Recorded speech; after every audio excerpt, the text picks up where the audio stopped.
Once upon a time, a team of students got together to create a story about a child and a monster. Come along with us to explore our short film's creative journey. This is Nightfall's making of. The horror genre was a fascinating base for a short film. We started with a simple idea, a cautionary tale for children, and a question. What if the monster under your bed was real? Of course, our main goal was to make a scary and captivating film, conveying a sense of fear and a disturbing feeling. Not just through our story or its pacing, but with its characters and setting, and ambience as well. Our intention was to create an environmental setting as hostile as possible, in which the protagonist cannot escape the monster chasing him.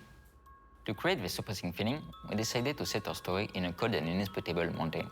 Lost in an abandoned village, our main character is isolated and vulnerable. To be as efficient as possible, we use procedural tools in Houdini, Gaia and Speedtree for our exterior, creating layers of instanced mountain, trees and masks of snow in VDB and texture to make it more believable and mysterious. The outside is Ossa's first taste of courage and seals his destiny. His only choices are to come back in the comfort of his bed, or face the weather and go for the unknown. To illustrate the freezing and a dangerous environment, we use a procedural generation to cover our asset in snow. We made the forest more lively by simulating multiple layers of VDB, aiding squalls and particles to add more depth and density to our atmosphere.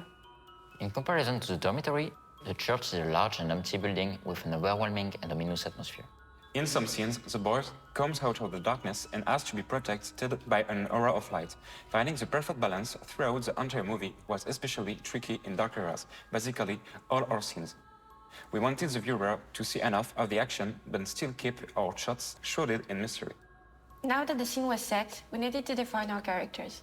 We wanted some aspects to venture willingly into Uncanny Valley, to add a layer of discomfort, so we decided to mix realistic textures and stylized elements, to give Ossa and Missland different looks, while also staying relevant to our story's main atmosphere and theme.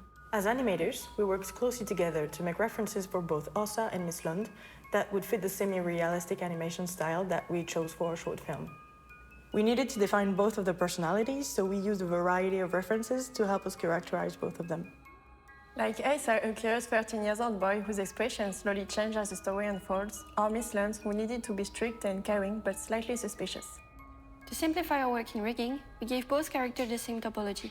This allowed us to add an array of controllers that will help the animators further push the details on our characters' facial expressions, enhanced by the blend shapes that were added afterwards. Another big part of our story was, of course, the monster. To create its unique look, we wanted to diverge from the classic interpretation of a disgusting creature and decided to really make it more personal to us by using Missland as a base for its cult, pushing her gauntness and features to the extreme, and creating an iteration that would serve as a transition between her human and monster form. At first, the monster is shrouded in darkness like a predator. It was essential for the creature's arrival to be impactful, because even if the audience anticipates it, it's in its absence that he is most frightening. We had to decide how the creature was going to move. Was it terribly fast or immobile? Would it try to run after the boy immediately like it had lost control? Or was the boy already doomed the moment he stepped into the church? To establish that, we shot references and took inspiration from different portrayals of creatures in media, like the more snappy clickers from The Last of Us or the Wendigos from Until Dawn. And you? Are you afraid of the dark?